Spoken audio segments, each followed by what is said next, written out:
What's good, everybody? This is JT, This is Cesar. This is Huey. And this is DB Pickleball.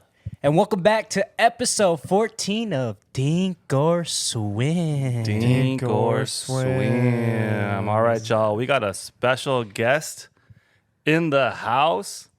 DB Pickleball, a.k.a. the Quadfather. Want to go ahead and introduce yourself? What's up, guys? DB Pickleball here. Again, aka the Quadfather. Happy to be here. Thanks for having me. Appreciate it. I did have to ask, where did the Quadfather come from? Yeah, honestly, it wasn't something that I came up with. A lot of the tournaments that I went to, people would just comment on my legs. Really? At first, it was a little, I'm like, oh, thank you. Thank you. But it happened enough times where I was like, you know what, I'm just going to lean into it, own it, and just take the Quadfather pickleball. I know there's other Quadfathers out there. Yeah. But typically, or just specifically in pickleball, Nice. I wanted to own that. I love it. Is there history with your quads? Have you been working out powerlifting? Like, where did you get those quads from? Honestly, it's probably just the Asian or the Korean genetics. blessed with some nice, strong quads. Love the leg day. Always Okay. loved leg day. So Okay. yeah, You still gym a lot, or? good amount. Yeah, Good amount? They're definitely all kind of around pickleball. Yeah. Definitely for injury prevention and things like that. Okay. What do cool. you gym? Gym out of Bay Club.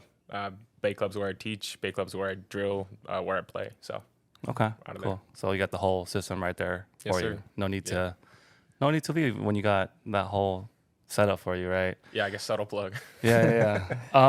Okay. So let's talk about your background. So, are you from the Bay Area? Where are you from? Yeah, more or less. Was in East Bay essentially since middle school. Okay. Moved there.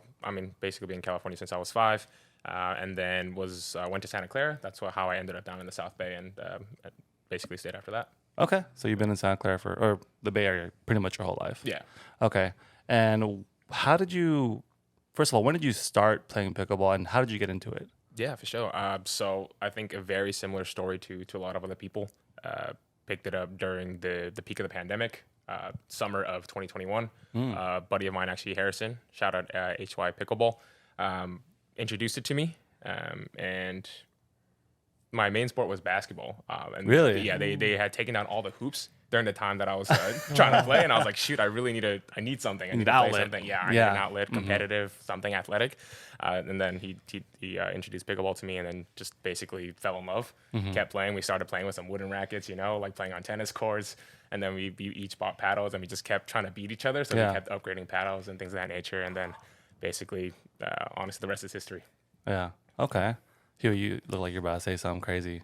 I thought you started before Harrison. No, I think- So when did he start? I think he started like probably about a month before I did. Oh wow. Oh, Yeah. so roughly like the same Yeah, time. like, generally around the same time. But yeah, he introduced it to me. Okay. Yeah. And then obviously you've been around the sport, kind of before the craze, or I guess like right at the peak of the craze, right? Yeah. And it's still kind of here, right, in this trajectory. So what would you say is like the biggest differences from back when you started 2021 to now? Honestly, court availability, man. Really? That Yeah, makes sense, actually. Yeah, I think back then, like, you could still find a court. It was busy, but definitely not as busy. Like, I started playing a lot at Mitchell. Shout out to Mitchell if you guys have ever played there. We've been there, yeah. Like, when we started, like, maybe it was like 2 paddles on, 4 paddles on. You cycle out, but now it's like you wait like for 40 minutes, an hour for a game. Oh yeah, easily. So I think that, and I think the overall. Maybe I was listening to another podcast. I don't remember who mentioned it, but maybe as the sport continues to grow, just the overall community aspect starts to shift a little bit too. Absolutely. Yeah. Do you feel like technique has changed a little bit? Because I always think of, I always watch, different TikToks and different reels, and I always hear how the game is shifting and evolving, Right. which, we're all kind of seeing that in front of our eyes, right? And, what used to be maybe always third shot drop, maybe that's not viable anymore, with paddle tech increasing and, technique changing and whatnot. Do you feel like you've seen any changes since then? I don't know if it's necessarily a shift in technique. I think it's just a shift in capabilities and what's possible. okay. Yeah, because I feel like a lot of people probably had the technique already, but now because the paddles are able to keep up with more of that power, more of the spin and things of that nature, they're able to do a lot crazier stuff, like watching Gabe Tardio play, like the wrist manipulation that he has is insane. insane. Yeah. Do you also think it's just because there's just more exposure to. So naturally you're seeing, more professional players start, broadcasting on their social media. And now the new guy can watch Ben Johns, teach a backhand roll. And now that's kind of like Accessible. yeah, exactly. Accessible. And, technique is kind of evolving in that rate because now there's just so much exposure to it compared to, Yeah, you know, 100%. however long ago. Yeah. Okay. Cool. Well, let's talk a little bit about like your development and where you've gone and where you're trying to get to. So, where are you at right now? Like where are you at and where are you trying to go? Yeah, I mean, I guess I'll take a step back and honestly just share kind of like where I started. Sure. Yeah. Started probably legitimately at a like less than 3.0 level. I had no, I guess, former racket sport background. I honestly really wish I played tennis when I was younger. At this we point, all, I'm like, yeah, we all do. shit, I really should have played tennis. I'm like, why did I think I could be a professional basketball player? Not even close. But yeah, I mean, started playing 3.0, literally lost every single match playing in a 3.5 tournament, my first one. But now kind of worked my way up to that 5.5 level. The goal obviously is to try to see how far I can make it in the professional scene, have some decent wins, but honestly just trying to continue to improve every day. Love it. Love it. And so you were not something? Yeah, I'm not gonna lie. So when you said you kept losing at those 3-5 tournaments over and over again, I see a lot of myself in you. Like my basketball is my favorite sport. No racket experience. What advice can you give me as like elevated you from that losing that 3-5 and not discouraging you and just you're like what's one advice that you could give me? Yeah, honestly, I think it's repetition and not being afraid to lose. I think a lot of people, when they get to that point where they continue to lose, they as you mentioned, they do get a little bit discouraged. But I don't know if it's just me personally, but I love to lose because I also love to win and beat the person that I lost to. So then I think it's that kind of drive. And like ever since I was younger, like I had like older cousins who would beat me maybe in table tennis like consistently. I'm like, no, I'm gonna come back. I'm gonna Yeah, come back. I'll be so there. Kind of like that dog mentality, you know? Was it were you self-motivated or did you have like a coach during that time or was Yeah. there someone that motivated you? I think a lot of it probably is that self-motivation, but I think also having a coach to guide you along the way to make sure that you aren't doing things incorrectly from the get-go is probably going to help you grow a lot faster. So you had a coach? So I mean, shout out to Coach Terry. Worked with him a few different times. I know he's very well known around the area. He's Kate and Nemov's dad, so he definitely studies and knows the game really well. So have had the opportunity to work with him numerous times and still hit with him to this day. So big shout out to Terry. Nice. That's cool. So you're definitely having like a mentor, yeah. coach to help when the times are tough, right? So you've worked your way up to 5.5 in professional play, right? Where do you think the biggest jump is? You know, starting from 3.0 to 4.0 to 5.0. Where do you think the biggest jump is? And that could mean different things. It could mean technically. It could mean mentally. Sure. It could mean physically, right? Whatever you think. I'm sure there's differences, right, in different levels, but Yeah, no, I think the biggest jump for me that I have witnessed is actually kind of getting from that 5.5 level and breaking into the 6.0 plus level. Because like at this level now, everyone has the shots, everyone is athletic, everyone has crazy fast hands, and it's honestly playing margins. Like at the end of the day, if you win 51% of your points, you're winning the match. yeah, And that's literally just a 1% Wow. difference, and that's what we're fighting for. that's insane. So the margin for error is literally Yeah. like super slim. Okay. I mean, is there anything in particular you feel like that level of play does more of versus, 4.0, 4.5, 5.0? I think a lot of what probably differentiates that like 3.0 to like 4.5 level play and the kind of 5.0 plus play is going to be first off consistency and then kind of shot selection, like when you're going to pull that, how you're going to pull it, where like what location you're going to like pull that speed up to. That is all very different. Honestly, sometimes it's actually harder for me to play with like kind of like a 3.5 or a 3.0 level player because I have no idea where they're going to hit that ball. Because it's kind of like, let me just spray and pray, Yeah, right? Spray and completely pray. random. And like if you kind of watch like even like the top players, like the Johns brothers, they have trouble with that kind of strategy too, because they're like, they have no idea what's going to happen. Harder to predict. Yeah, because they're so used to that high level of play where they kind of know through the consistency and the patterns, right? And the forms. Interesting. Yeah. Okay. That's crazy. I didn't think that, it would be that different in terms of going down, right? You would think, oh yeah, they're just gonna destroy them, like no problem. But because of that unpredictableness, maybe you have a little bit of edge, right?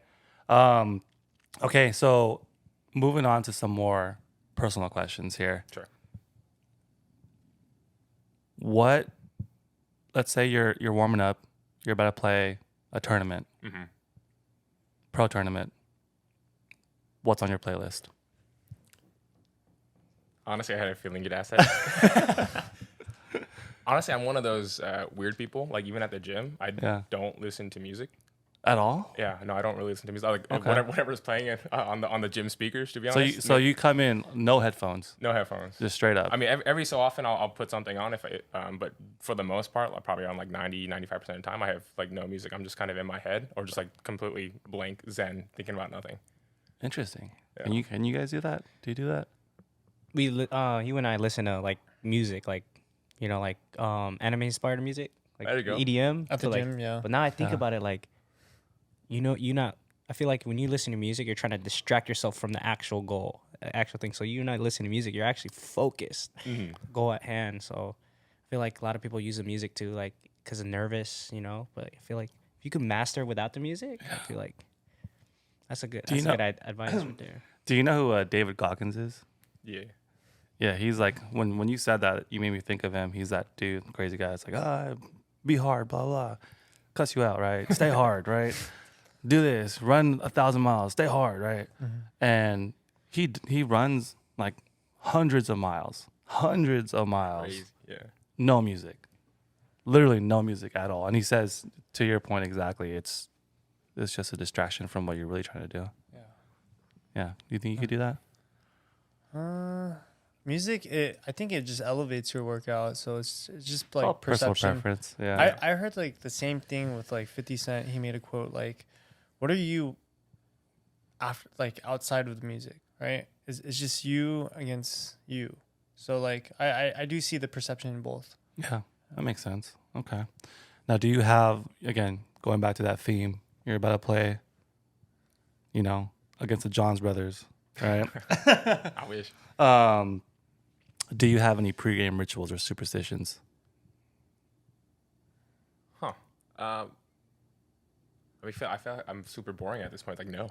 Really? I Just keep it kind of. I mean, I locked actually in. probably will look up kind of and study their film. Yeah. I have like a list of notes, like of players that I've played in the past or players that I know I'm going to play in the future. I will actually go back and watch film as much as I can, and then just see like, oh, this is where they are the weakest at. Like, this is probably where I can get them on a speed up. This is where they like to speed up the most. And so that's the kind of like stuff that I'll actually Interesting. do. Yeah. So when you're watching that film, are you watching for when like a point is scored and like how they missed that point or vice versa? Probably just all of the above. It's like where are they most likely to miss? So like, do they get stuck in transition? Do they not like to drive the ball? Where can they hurt me the most, and where can I hurt them the most? Got Those it. are like the key points I'm looking for. So I'm assuming you also watch yourself. Yeah. Okay. How does that process look like? So is it typically, do you watch like right after a match or do you take a few days?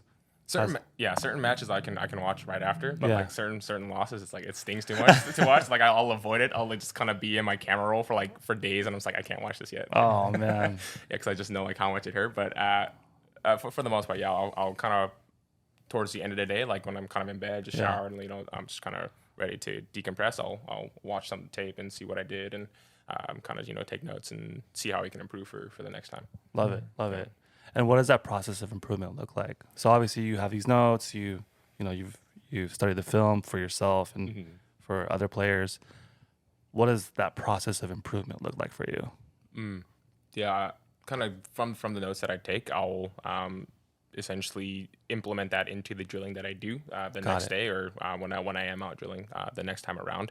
I kind of have a long list of different things that I want to work on, and then kind of like check them off as I go through them, and then sometimes they'll cycle back, and then I'll work on it again. But at the end of the day, it is a lot of repetition and trying to make sure essentially there's like a quote out there where it's like amateurs practice to make the shot and pros practice to never miss the shot. I've heard that quote Yeah. a few times. Okay, so going back to that, what does that regiment look like? So how often are you drilling versus actually playing? Because I know I know that's kind of thrown out there a lot. Right. If you want to get better, you got to drill, right? But for someone that is looking to get to the highest level Sure. of the sport, I'm sure that's different than, amateur level play. Yeah.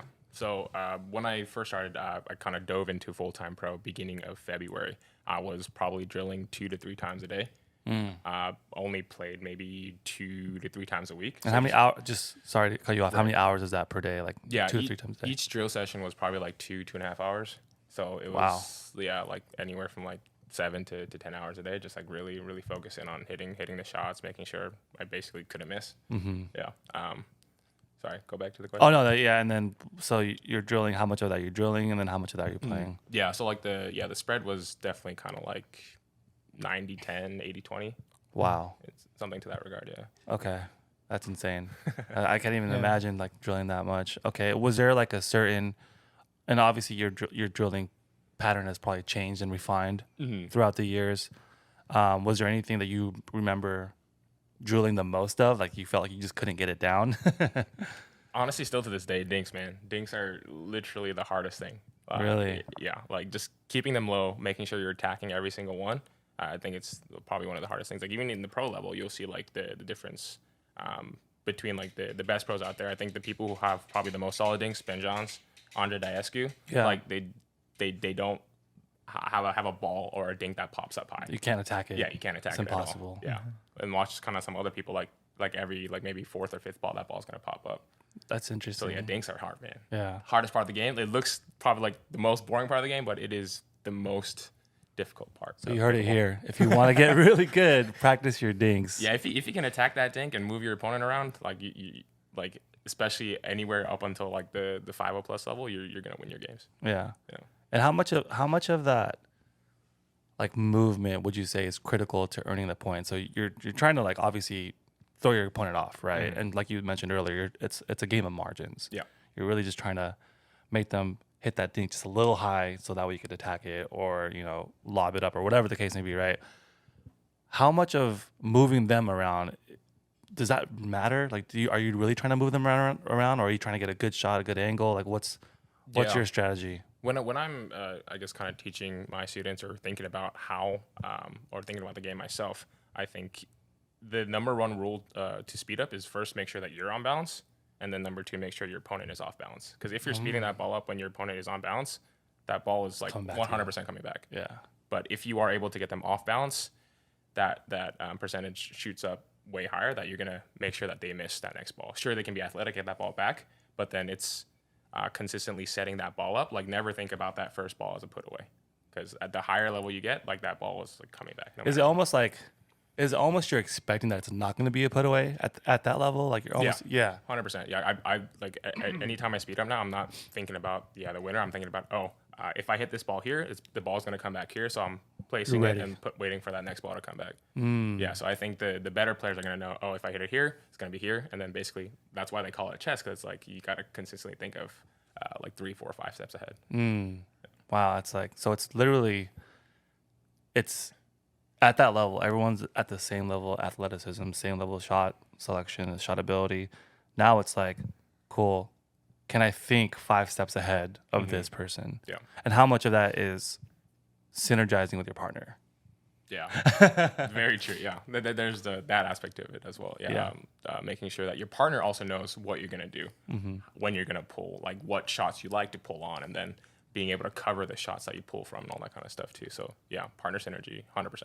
And then what does that process look like for you when you're selecting a partner that you're gonna drill with, practice with? Right. I mean, drill and practice with, I think I'll drill with anybody. Yeah. Just because you can find something to work on in whatever sort of way that you want to drill. Finding a partner, it gets a little bit more difficult. But I think more than anything, it's going to be, as you mentioned, it is going to be that synergy, right? If someone who you can actually mesh well with, who your play style meshes well with, I think is probably way more important than just someone with, let's say, like, two like 6'5" level dupers may lose to like 5'5" level dupers just because the 5'5s have better synergy. Okay. And since you're talking about synergy, right? Have you ever had a situation where you just weren't vibing with your partner at that high level? Because I would assume, like, at that high level, right, you kind of have to be able to synergize with your partner. Sure. Yeah. To some degree, right? Did you ever have a situation where it was like, for whatever reason, it just wasn't working out? No, I don't think there was Yeah. like a specific moment, or luckily for me, I haven't had that Yeah. situation. I think there are probably like lulls in games where you aren't like totally in sync with your partner, and then the best teams are able to kind of break out of that funk as quickly as possible, and then move forward from there. And what does communication look like at that level? Ooh, Like, are you like yelling on the floor? Are you like, like between points? Are you like, hey, let's talk about this real quick? Like, what does that look like? Obviously, it's probably different per partner, but I'm Yeah. just curious. Like, what does that look like?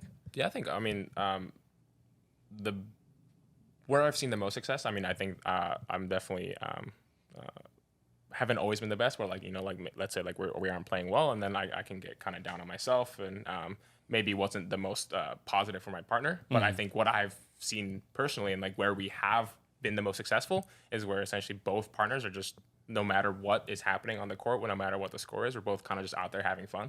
Yeah.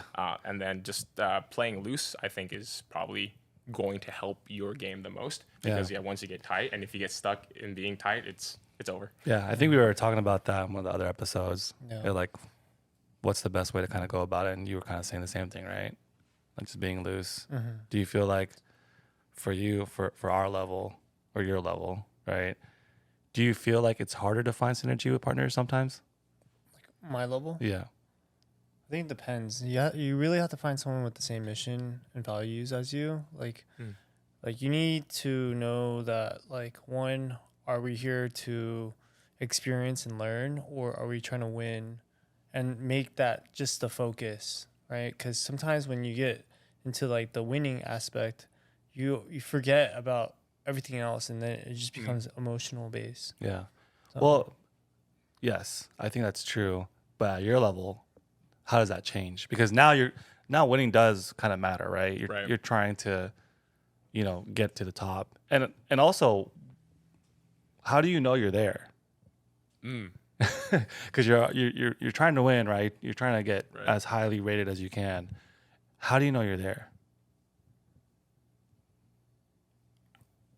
I don't know. I'm not there yet, so I don't think I can answer that question. Hopefully, the next time I'm on this pod, maybe I can give you a better answer. But I think, I mean, I'm not there yet. So I mean, kind of like Kobe in the playoffs. Job's not done. Love it. That's the best answer you can give. Yeah. And then for you, what's the best advice you've ever received from a coach or a mentor? Ooh. So I'm actually known to be like a super fiery personality, like off court, super chill, kind of relaxed, like super tame. But on court, I'm known to be like, super loud, super fiery, things of that nature. But sometimes to a fault where like I've actually cramped from yelling too loud. Really? Yeah. Like my entire body cramps. I'm like, let's go. So actually being able, like, I think it's really good to be fiery. You build your partners up, you build yourself up, but make sure you are still able to control that. So it's kind of like controlled energy or controlled fire in that sense. Yeah. Having that energy is good, but if it's just kind of going all over the place and not controlled, it might not be used as efficiently as possible. I'm sure it's still good. Yeah. Right. But being able to take that. Do you agree with that, JT? What do you think? Or do you think you should just go out there, go crazy? I think you're gonna have to make sacrifices to get to a certain level, and that controlling, and then like you remember Huey, you told me how to distribute that energy, into your game. Can you go further about what you meant the energy? Like, what do you mean? Like when you have that fire mentality, but like, are you doing it in affecting your partner, or are you doing it to really like control the game? aspect of And it. enhance the game versus Enhance the just- game Yeah. instead of like Elevating. Yeah. instead of like three. If you think about the 3-5 level, you're just hitting everything hard, right? Or you distributing that fire energy and controlling it, right? And developing Like consistency. you mean like if it's going like against you and your partner and like you guys are communicating, or do you mean like your your fire energy is just like you just zoning out and just you focus on you? like this morning, right? We drilled, right? And I have a fire mentality. I just want to go, right? I just want to kill, just kill it, right? Kill the ball, right? Is how do I dispense that energy and just calm down and just turn that energy to controlling my game, right? And then I don't know. I get what you're I'm saying, yeah, and like using it at the right times, The right? right times, right? Because if you're just kind of like a raging bull going crazy for 20 minutes straight, it kind of becomes predictable, right? And then on the same token, let's say the shots aren't working, but you're still having that energy, then your partner's gonna be like, "What the heck?"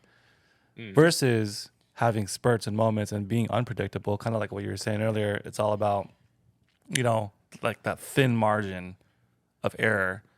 And if you're predictable, guess what? That margin of error is not going to be there because you're predictable. But if you can give a little bit of unpredictability, then that changes that aspect and it gives you the ability to then attack that margin of error on the other team, right? Is that what you're kind of saying? Yeah, because like I don't want like the advice I got is like just play your game, right? And like it's I feel like I'm unique in the fact that like I have fire mentality. I just want to go, right? And I'm trying to figure out a way to dispense that. Not a lot of people, they just forget about it and just let it go and try to play a game someone else wants them to play. But it's how you distribute it and develop your game and distribute that energy to other parts of the game, right? Yeah. If it's the dinking, if it's the drops, right? So it's like that's what Yeah. Oh, that makes sense. Kind of like controlling momentum and not forcing it. Yeah. I guess that kind of comes with time, right? Like as you kind of learn yourself and your game and your strengths and weaknesses and also your partner's strengths and weaknesses. And you could probably talk better on this, but I think that just comes with time, just being able to refine yourself and to sacrifice some of those elements of your game, knowing that it'll be for the better cause of the group, or even for that 1 point, right? Maybe you got crazy smashes like Huey, right? You got crazy overhead, and to throw them off, maybe you just don't do that one shot. You kind of control it and refine it, is my guess. What would you say? I think it's a little adjacent to what you're saying right now, but something that I've come to realize the most is essentially smooth is fast, right? It doesn't, and on top of that, it's like placement over power. I know you hear that constantly, but what does that really mean? Yeah.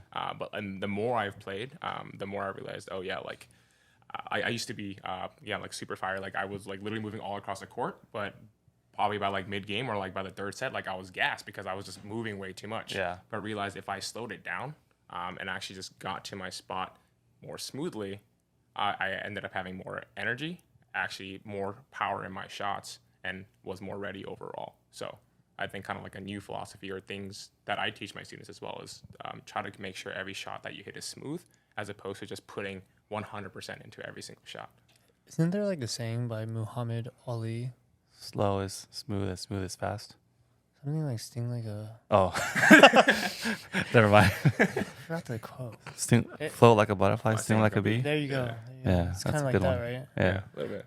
So I'm gonna take you back. Look at yourself as a 3-5. I think from 3-5 to 4-0. I think that's like kind of as a community. That's where everyone struggles to get from 3-5 to 4-0, right? Or they're questioning themselves as, should I go pro? Should I just do this for fun? Should I just stay at this level at 3-5? Should I go up to 5-0 and stop there? What point did you, like, what level or what point did you like? Oh, this is where I'm going. I'm going pro. I'm going all the way.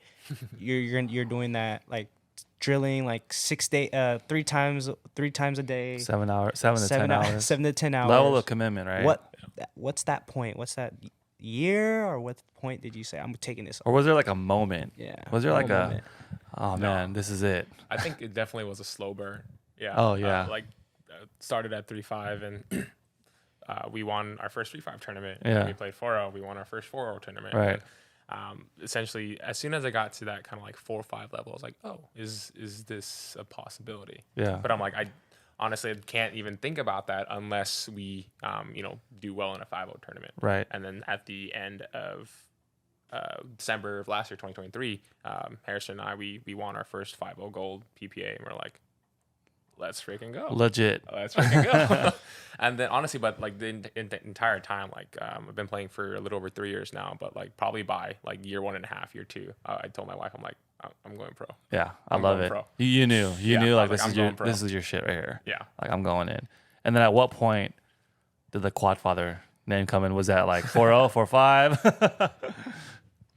Honestly, at this point, I don't remember. I think it came probably earlier this year. Oh, like, really? As part of Okay. like my branding and stuff. I was kind of like, people have told me about it. Let's just go with it. Try to make my name out there. It's kind of like how Christian Alshon is Tweener King. I was like, what can I do? Ah, Christian Alshon. Yeah. I love that one. I love that one. Yeah, that's good. Yeah. So what do you think is like for you making that commitment, right? Going in December 2023, you win your gold. You're like, cool. I'm making this commitment, right? Mm-hmm. What were some of the sacrifices you've had to make, and what was your biggest sacrifice? Yeah. I mean, first things first, just kind of living in the Bay Area. Like, it's expensive. It's expensive to live here. So quit the corporate job, and honestly, I think who makes the biggest sacrifice is actually my wife. Yeah. She's allowed me to pursue this. Yeah. I told her, hey, like give me a year, like let me see how far I can get. Yeah. And she's been really helpful and really supportive throughout all of it. And honestly, I guess sacrifice on my part and her part is just the time away. Like traveling to tournaments, I'm away for like weeks at a time, and sometimes Really? like 2 weeks out of the month. So just Where's the furthest you've traveled to? probably Miami. Oh, wow. Was the Across farthest the I've gone country. to. Yeah. Yeah. So like coast to coast. Done Atlanta, done Dallas, like a couple times in Arizona. But yeah. Yeah, a lot of people don't think about that time commitment. Yeah. And you know, you're spending obviously a lot of time on yourself. Mm-hmm. You're developing your game and your technique and your strategy. Yeah. But you're also, spending the time away from your loved ones. Mm-hmm. So that's tough, So shout out to you for doing that. Shout out to your wife for being super supportive, because I can only imagine. Shout out, wifey. But that's cool. So, I mean, that's a big sacrifice for you. How do you feel like, the game has helped with your relationship? Is it helped? Do you feel like you have found a new, level of communication and, awareness with each other and like being on the same page? Because again, that takes work. Yeah. That's like a lot of work. Yeah, I definitely think the communication has probably gotten better. Just letting her know, hey, like these are the times I'm going to be gone. Here's when I'm going to be back. I'm going to be gone for essentially this block of time. So then kind of doing more leading up to that to make sure that everything at the house is still good. Like prep, like meal prep essentially before I leave and all that kind of stuff. And so by the time I'm back, or when I am gone, she's going to be okay and still taken care of as much as possible. Love it. Yeah. Love it. And how much of for this level of play, what is how much of your diet is that factored into? How much exercise are you doing?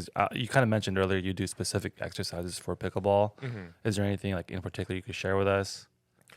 A lot of it, actually, I kind of taken from my basketball training. A lot of it is like kind of around the knees, because a lot of pickleball is a quick movement side to side. Lateral movement. Yeah, lateral movement. Yeah. And a lot of it puts a lot of stress on your knees. Right. So kind of like sled walks, backwards sled walks, just a lot of squats, RDLs, hamstrings, make sure the hamstrings and hips are flexible and all that kind of stuff. So that's mainly the areas that Mobility. I focus on. Yeah.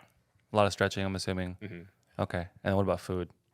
So What feeds the the quads? So that's probably the thing that I am the worst at. I really wish I had like a personal chef or something, because my diet can be a lot better. Yeah. I'll put that out there. Okay. My diet could be a lot better. Okay. That's fair. That's fair. I mean, what's your go-to meal after, Ooh, after a gold medal? How about that? So we have a funny little tradition, actually. Harrison and I do, and kind of like have brought other people on, but we go to Red Robin. Red Robin. Yeah. If we do well, we'll go to It's like Red burger Robin. and fries. Yeah, burger and fries, endless fries. So we I just gotta love Red go there Robins. and treat ourselves. Yeah. I love it. I usually get like the Whiskey River barbecue burger. I don't know. Yeah, I forgot what it's yeah. called. That's like the one with the onion rings. Onion rings, Yes. barbecue sauce. Yeah. Yes. That's that good. Oh, I'm hungry right now. Yeah. But yeah, the bottomless fries. Mm-hmm. Do you do sweet potato or regular? Garlic fries. Ooh, okay. With that little pepper thing that they have, that's pretty good. Yep. Strawberry lemonade. I'll go milkshake. Oreo milkshake. I love it. You like milkshakes, Huey? I like them. Yeah. They're good. What's your favorite milkshake? Oreo. There you go. Oreo. Let's go. How about you? Yeah. Oreo Oreo milkshake. too? Cookies and cream. Oh, yeah. Yeah. Yeah. All right. Now, obviously, you're wearing some gear right now. Yes, sir. Talk about it. Yeah. Big shout out to Paddle Tech and I don't know if you can see it, but wearing Stack Athletics. My two biggest sponsors right now. They on really good gear. Love the Annalee paddle. I play with the Bantam 12.7 ALWC. Basically been using it since I started this journey, and legitimately believe I'm playing my best pickleball with that paddle. Love it.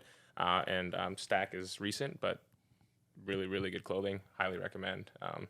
The shorts don't ride up. I've worn a lot of different shorts where the liner rides up a lot, but these don't do that. As well as the shirts don't really stick when you get super sweaty. So Love highly it. recommend. Were they hard to get, like the sponsorships? Honestly, I think my recommendations for sponsorships, I mean, it is getting harder now just because Right. there's a lot more people coming in, but I kind of do have like a sales and marketing background. So no does not scare me. So just constantly reaching out to different people. Believe in yourself, I think is probably the biggest thing. Believe that you have something to offer and to show what that ROI can be, like what it is that you can offer. So a lot of what I did in the beginning was, hey, like not only am I a player, I know I'm not the best player, but I can also do socials for you guys or kind of share how I'm using what it is that you provide for me. So that's kind of the dual, I guess, offer that I have on myself is I am a player, but also do content. Love it. Love it. Well, we're about to wrap it up here. Shout out for you coming out. I appreciate it. What's going on for you? Thanks, guys. What else you got going on now?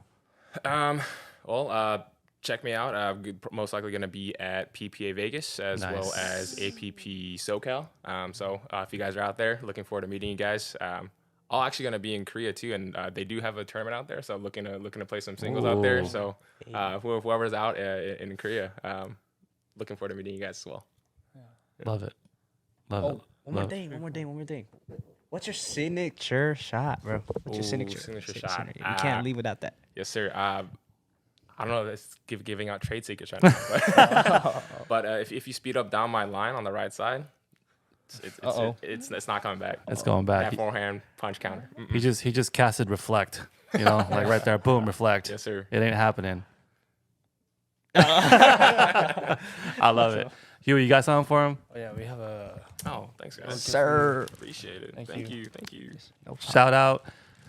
Handle DB Pickleball. Check him out. Happy days, like, baby. subscribe to his page. He also does coaching. So if you ever need a 5'5" player to coach you up, going pro, hit him up. He got the moves. He got that reflect going down. The Quadfather in the building. Thanks for stopping by, everybody.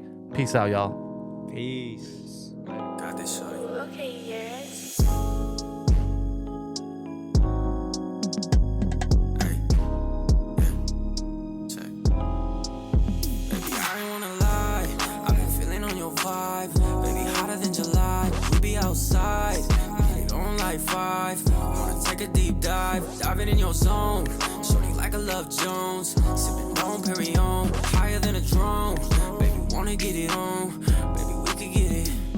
But I gotta mention that all your sexual tension, yeah. Shorty got